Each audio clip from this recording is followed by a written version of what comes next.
Spooktacular ShitFlix again. Hi. I'm far too hot right now. Matt, take over. Well, hi everyone. We actually did something this year. Crazy. Yeah, I know. It's just mind-blowing. But what movie reviewed this year should not be mind-blowing to you who follow the show. We, as a Halloween tradition, have been doing Hellraiser movies. In reverse. For some reason. I don't know. I think it's because we started with like Hellraiser Revelations just out of the blue, and the next year we were like, hey, why don't we just do the next one down? And then we just kind of decided, hey, we're just going to keep doing this every year. So this is Halloween number 3 for us on ShitFlix, which means we are currently on Hellraiser number 7. Deader. I don't... Deader's not a word. Actually, deader in this is a noun. Yeah, it's an actual, it's a proper noun. And... I'm gonna need this in a second. Well, no, it's like, I mean, like, to be honest, I think the reason that they're called deaders is because deadites were already taken. Probably.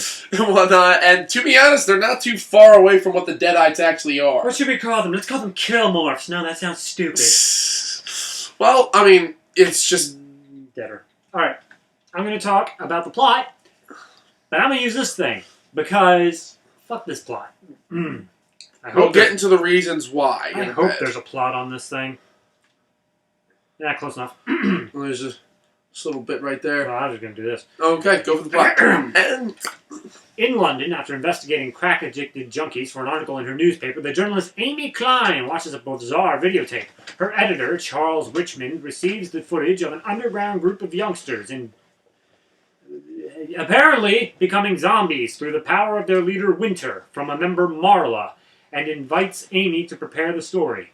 Amy accepts the challenge, and once in Romania, she finds Marla dead with a puzzle cube in her hands. She brings the object to her hotel room and opens it, beginning her journey to hell. Now let me... And that only that's like covers the plot up to... like the first act. The first act! Yeah. And then the rest of it decides it's going to go, we're going to fuck with you the rest of the time. Essentially, the way this movie worked was there were like 3 layers of existence. There was alive, totally, completely, and whatever. There was like this half alive, half dead thing. And then there was the Xenobite world, which we didn't really get to see in this, but it's implied as the 3rd dimension? Realm or whatever. Whatnot. What happens is, in this weird cult-like thing, people accept that they're not real, and they kill themselves. And then the leader of the cult, Winter, who is a descendant of the puzzle cube maker I can't remember. They didn't even say his name in this, so whatever. Yeah, and whatnot. The toy maker. They said it in Hell World. Yeah, they did, but fuck that movie too. So he's brought back to life by essentially CPR, and everyone comes back, and they're like, yay, we're alive! And then Amy gets on the scene, and it seems like all the rules don't really apply to her. About, dying, or coming back to life, or anything. I mean, yeah, a lot of this is very, very confusing. And, alright, the main girl her name is Amy. Amy Klein. I just said that. Yeah, Amy Klein. Yes. She's a reporter and whatnot. She's kind of got like this Elizabeth Slater thing going there, like the girl with the dragon tattoo. Very much out of that. She's damaged and broken, but determined and boring. She's very one note. And the thing is, though, she's not one note to the point that there's like this really defined way she goes about doing things. She's one note that means she's monotone. Yeah. She does not react properly at all to so much of the stuff. Now, at the beginning, I'm like, okay, I get it, the way that she plays off, but like her introduction in the story, she starts out as in a crack house, and she's doing like a report on people who are addicted to like crack and meth and all that jazz. and heroin, because there's a lot of junkies, even though I will say, I said this during the opening credits, all the junkies in this movie were clearly designed and done by people who have never actually seen real junkies before. Yeah, there are a few glaring issues that even someone like me was like, Yeah, and like I'm a really I follow a lot of this stuff. Like I'm a big Larry Clark fan. So there's his book Tulsa that was about. I'm a really big fan of the movie the Panic in Needle Park, which was one of Al Pacino's and Kitty Wynn's first movies, which is amazing. Go check that out. But the thing is, at the same time, it's extremely accurate, so I know exactly how, and plus other personal experiences with other people and that stuff like that. There's a lot of things that this movie got wrong, but I can let it pass because it's one scene. Yeah. The problem being, this attitude that's kind of reflected in the first scene kind of traces throughout the entire movie. Yeah. And because they get it wrong in the first scene and they have this attitude keep going, it feels off the whole movie because of that. There's I think the biggest problem with Amy is that we've said it time and time before, at the beginning at least, she feels like she's supposed to be super edgy. Yeah. And like, that doesn't play by anybody's rules. But she just comes off apathetic. She just comes off like, essentially like, just whatever. No. It's like, no, you're not edgy. You're just, you seem like you're bored. She seems apathetic to everything. And like, gosh, she's shown this tape of girl that's forced to kill herself and then she's brought back to life and all that kind of stuff. That starts everything. It's the inciting incident. But the thing is, Let's talk about I mean, fuck her. I don't even know what more to say about her. Also, what the fuck is up with her boss, who sent her out, Yeah. who apparently, according to the end of the movie, the way that we had this little epilogue, this is not the first person he sent on this type of mission. The mission to The debtors. Get the puzzle box to. I guess he's after the box. To expose the Cena butt. What do you want?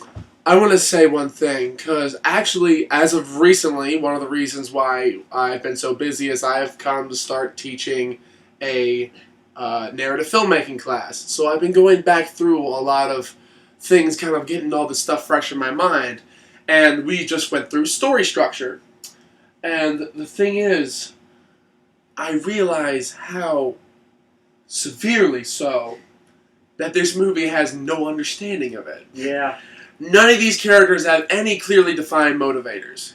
Now, the fact of the matter is, okay, let's just say, for instance, the main antagonist, Winter. We can talk about it. You know, his main conflict is with Pinhead, even though this is not really brought up in the end. That was confusing as to like how his exactly. But hold on one second. Okay. Like the overall idea I got from this was that he has been trying to he somehow was able to connect himself to their world, thus how he was bringing people back from the dead, but also at the same time that he was trying to get someone to open the box to bridge the world, some type of friend shit going on, like. But the thing is, the problem is, nothing is ever clearly defined. The only clearly defined thing is that Amy is there to investigate something for a story. Yeah, and even that, it eventually gets to the point where, like, what was it? The reporter guy said, look, just head back to your apartment and don't worry about the story. And she was locked up in an asylum at one point. Yeah. Like, we're going to get you home. Not back to the story, home. There were points where the story was like, whatever, who cares? Fuck it. Now she's just doing this because she's wrapped up in a bigger thing. Yeah. So even then, the story wasn't too much of a pertinent thing. Sorry, I'm just trying to look up anything about this. But because of... Well, alright, since we've been talking about the story so much, we have to bring up this major point. Just like last year with Hellraiser Hellworld, Hellraiser Deader did not start out as a Hellraiser movie. No, we did not. Did we have the actual name of the screenplay for that, or was that... Alright, so we're not have an original screenplay. The other one did have one that was passed around. We found out the name of it. This one, not so lucky. This one, okay. The original one, Hellworld, its original screenplay was something entirely different. Something of the night. And it did not involve the Hellraiser mythos. At all. It was very lazily tacked on. which was obvious if you watch our previous review. Or just the movie in and of itself, which I don't recommend. Yes. But, Why ShitFlix is dead.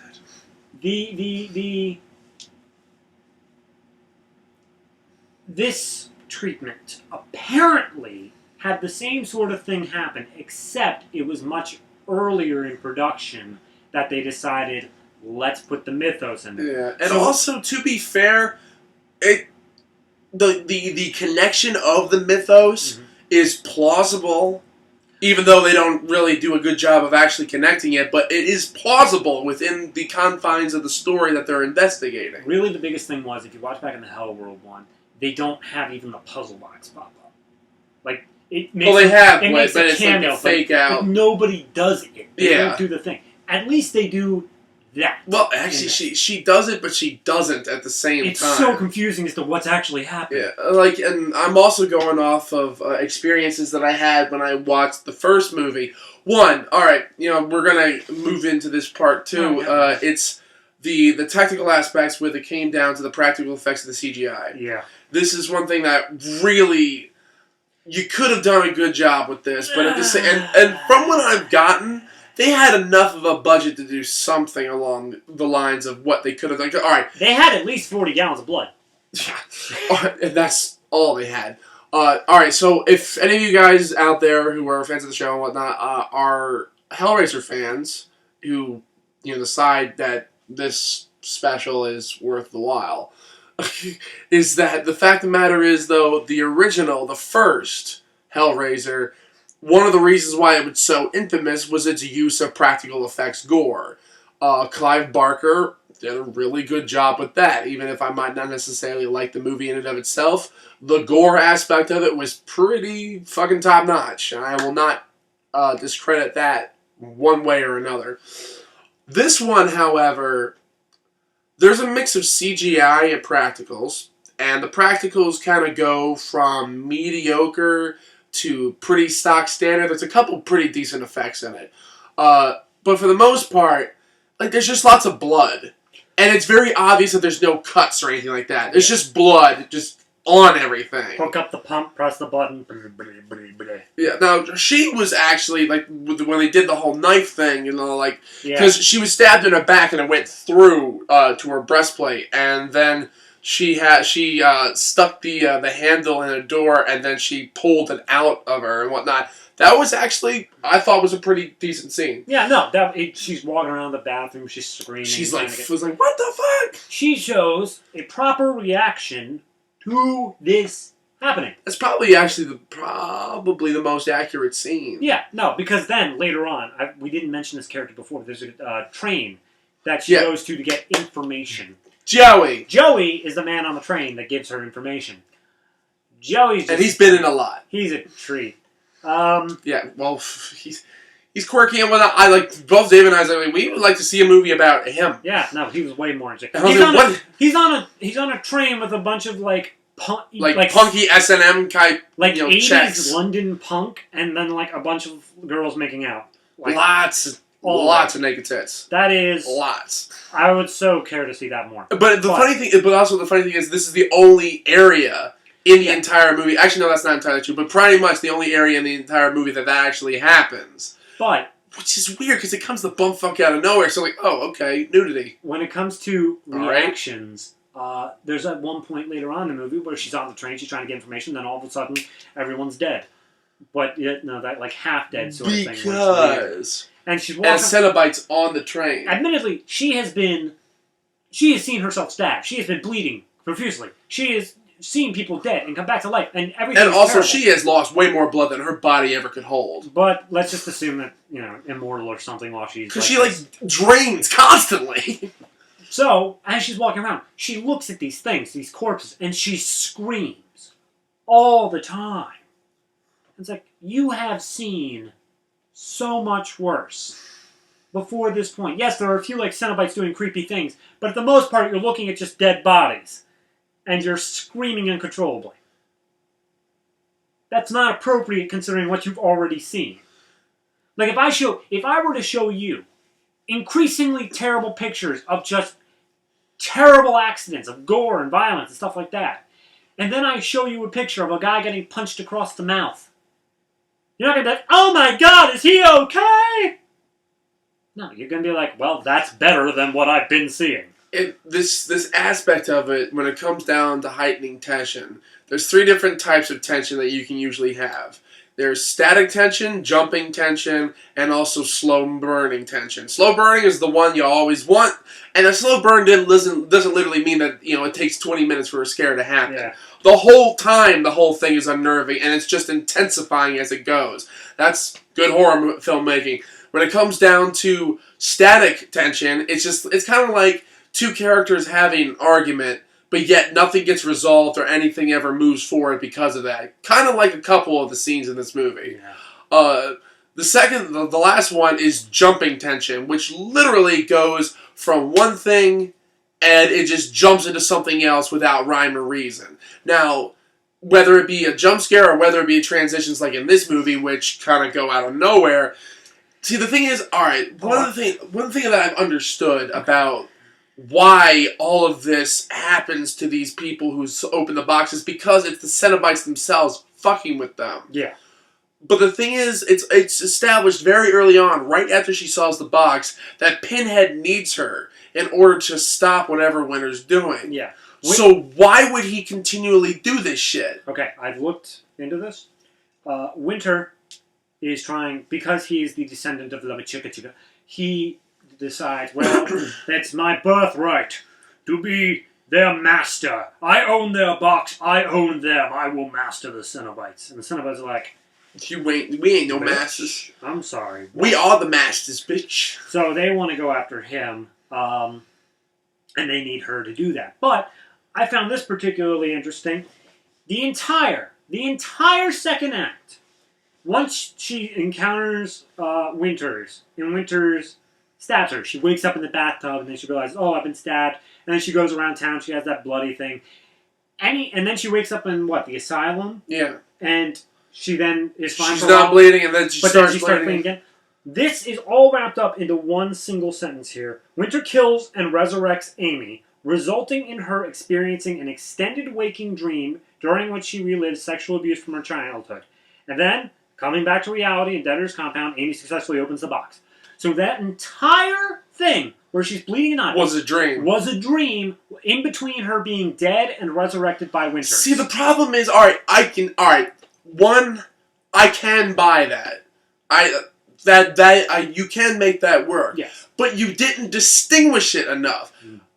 And I'm not saying, you obviously you switch the entire color palette and whatnot, because a lot of the Hellraiser movies, from what I understand and from what I remember and from what we've already experienced with these last 3, is the fact of the matter is a lot of it is built on the characters' minds turning against them. They're, half the time what they're saying isn't there. But then there's all this other shit that kind of combines together. But still, it's not really real until the Cenobites kind of enter into the show. Right. Hellworld's not the best example of this. I was going to say that's probably the worst example out of all. And Hellraiser Revelations is like... Hellworld, isn't that all about it being just a delusion? None of them were actually there. Yeah, but the very end, and all of a sudden they threw in the real Cenobites. Yeah. Because... Fuck it. Because we wanted a sequel, and you never got one. You got an unofficial one that we did first. Which probably had more to do with Hellraiser than Hellworld. That, honest to God, the most recent movie is the one that had the most to do with Hellraiser. Yeah, I mean, this movie literally has the most. I wouldn't say realistic or understandable, but the most plausible tie-in with the series. Yeah. And again, like what David says, the fact that they had started the rewriting and the incorporating process of this into the Hellraiser movies early in the movie's production. It was obvious that it was done right before they started production on Hellworld. Yeah. Which this was filmed side by side, back to back. Yeah, they were released in the same year. Yeah. So this was boom boom. It's and neither of them were good. When you want to kill a series, you got to end it on a double tap. And so we kind of finally got to this point. Pinhead, I never remember the actor's name. Talk about what you want to talk Pinhead is always great. And what really sucks is I like a lot of these really great Doug Bradley. Sorry. My apologies, Doug. But yeah, you did a fantastic job. His and voice makes me feel good. If I'm not mistaken, this in Hellworld, because he wasn't in Revelations. They chose somebody else for that. And as a result, I was like, but these were the last 2 movies of the Hellraiser franchise they did. I have word that Clive Barker is apparently doing a reboot, and Doug Bradley is going to reprise his role as Pinhead. Right. Pinhead was not originally, I think I already went through this, so I'm not going to go through it in depth. Pinhead was not originally meant to be the main antagonist of the Hellraiser series. He was supposed to be just one of the Cenobites that was in the first movie, and that was just, the public took a hold of him. It's the exact same thing that happened with the Scream series, is the exact same thing that happened with Darth Vader in Star Wars. The culture around the movies itself impacted the idea of the movie, to which you're just adding as much as you can. But even then, I've seen compilations of all of Pinhead's scenes in these movies just combined together, and he's not in a lot. He's not in a lot of this movie. He's kind of like doing a Hannibal Lecter thing in each movie. He's like, he shows up like 10 minutes. Okay. Yeah, it's enough to be creepy and whatnot. I'm like, dude, you have the ability to do this. And also, like, this whole thing is like, you've been recruited into another man's war. I'm like, this could have been interesting. No, like, if you like had a war with, like, the Deadites. The Deadites. The Deaders and the Cenobites. That's why I said they missed the Cenobites. They missed the Deadites thing. No, but yeah, if they were to have some sort of just war aspect, not even between that, but just like, if Winters was an actual threat to these guys. Yeah, he doesn't ever seem to be a threat. They walk in, the moment they manage to walk in, they're like, hey, Winters, chains coming out of nowhere and rip him to shreds. It's like, oh, so he wasn't a problem, is what you're saying. You could have... as soon as you saw him, you would have just dealt with him. Yeah. So how was this guy at all a risk? Exactly. How was this a war if he really actually didn't? And also the very beginning of this, like there's this scene where he runs and he jumps in front of a train and he just splats everywhere. Yeah, what the fuck was and that? like apparently that was like a fake out. Then she sees him again and so I'm like, does this guy have some like creepy powers beyond like resurrecting people from the dead? He's able to like move everywhere. This guy is the most bland, boring antagonist I think we have had so far in these movies. Yeah. And that's saying a lot. Like the movie that connects the most with the Hellraiser world has the weakest villain. And that's only out of the 3 that we... Yeah. Again, it's like, we're doing this backwards, and I'm also like forgetting what I remember from the earlier movies. So the fact of the matter is, though, we're kind of discovering this story in reverse. Yeah. We'll see what happens. But as a result of this, though, it gives us an interesting perspective because we're going basically from worst to best. Yeah. Or at least in the eyes of critics and fans. Yeah. So the thing is, though, when it gets to this one, no development whatsoever. None of these characters go through any arcs. None of these characters have remotely any backgrounds. Like, the only background we learn about, really, is Amy. Amy, and I mean, Winter has a little bit, but that's only enough to set up the plot. It isn't just a new character. You never end up finding, like, she's a pretty bad journalist. Yeah. She didn't get any information. I mean, I picked up that even in the first scene when she's coming back into the office. Mm-hmm. And they have her walking through like all the halls and all that, and everyone's like, "Hey, good job, Amy." I don't know if it was just like her edge factor or whatever, but it just seemed like, I don't know, they were almost doing it sarcastically. Yeah. Where they were just like, I am obligated to tell you did a good job. Yeah. Good job, Amy. There a lot of the performances in this, especially some of the minor characters, are just phoned in. And it's not even phoned in a fun way. Now, I will say, probably the best actor in this was the actress who played Marla. Yeah, she was the one who died with the puzzle box in her hand. Yeah. Wasn't totally... She didn't die, but she shows up several times later on. Anyway. Yeah. She kind of plays like the Morpheus of the situation.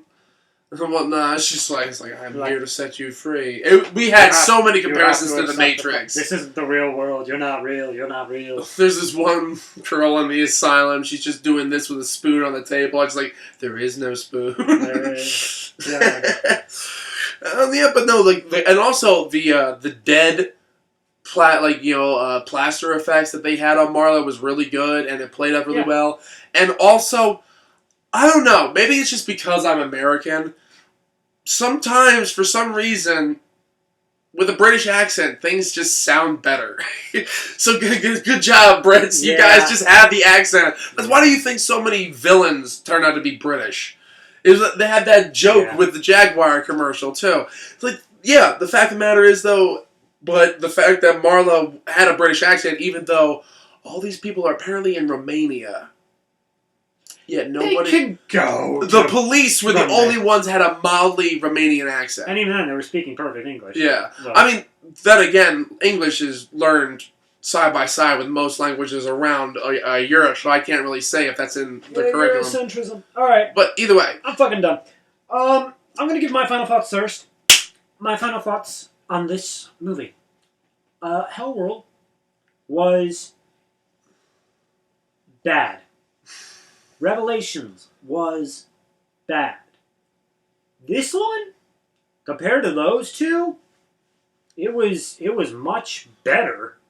Like, I remember going through Hellworld and Revelations like, what?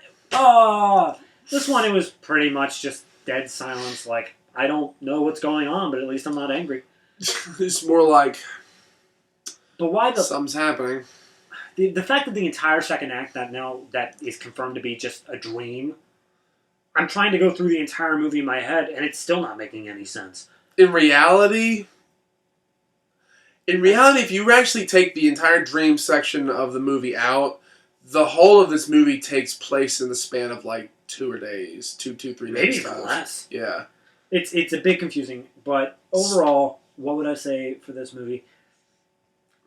Honestly, it's what I've come to expect from the Hellraiser series. I know that sometimes it'll get better, especially as we continue onwards, but that's years away. That's literally years away.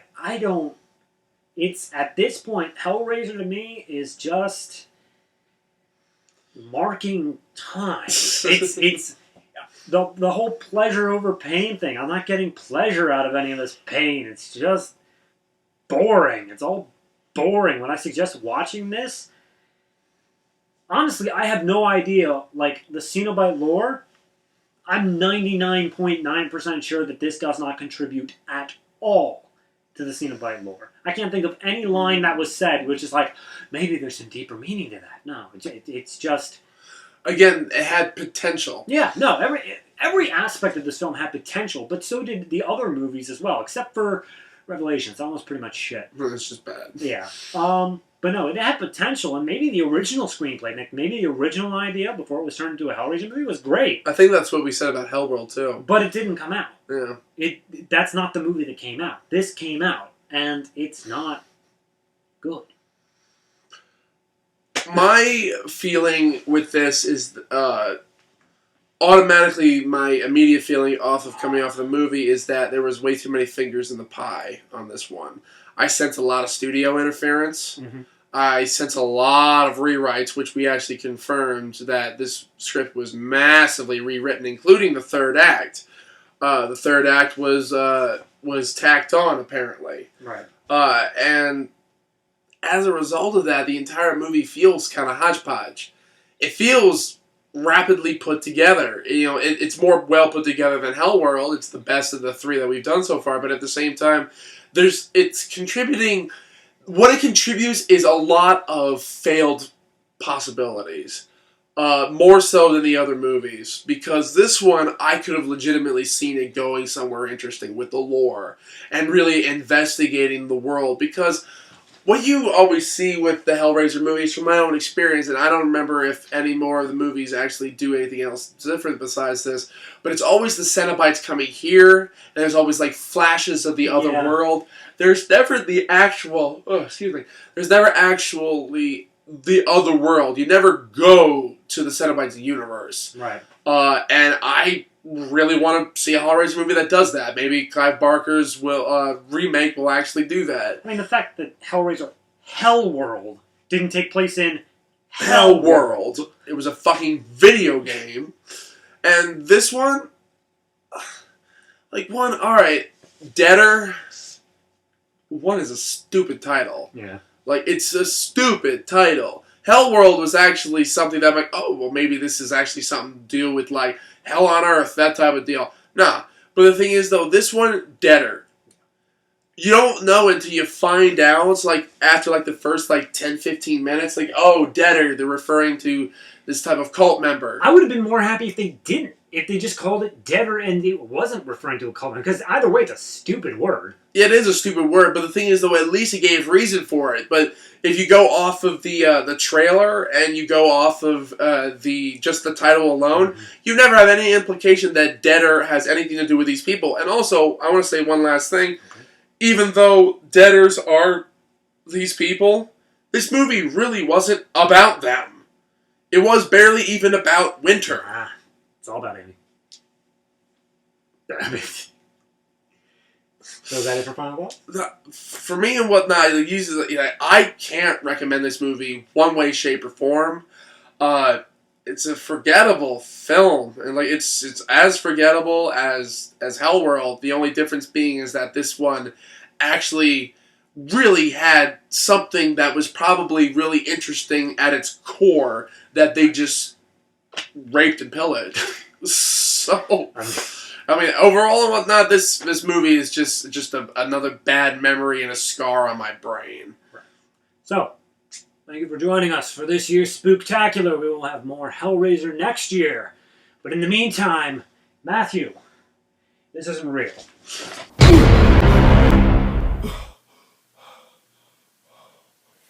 Hi.